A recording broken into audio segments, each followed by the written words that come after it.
trip លើកនេះស្វាយក៏ស្វាយរករកហើយក៏ត្រូវមាត់ដែរចា៎ So welcome to video 1000កម្រង success មួយ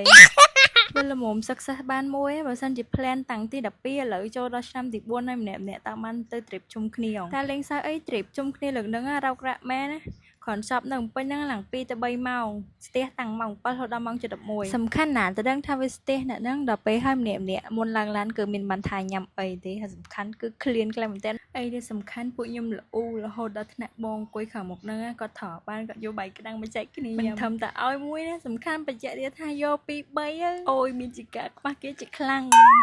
ជីច្រើនមកឲ្យ finally គឺយើងបានចូលមកទីអីញ៉ាំហើយចាតែប៉ុណ្ណឹងគឺលេងល្អឲ្យគេលឺទៀតហើយចាហើយដើមហេតុនៃការត្រូវមាត់ហ្នឹងគឺដោយសារ outfit នឹងដូចគ្នាទៅមុនទៅហ្នឹងគេមាន plan ចេញ part 1 part 2អញ្ចឹងណាតែបន្ទាប់ពីត្រូវមាត់ហើយគឺថាមានជាការចង់ cancel part 1ហ្នឹងចេញ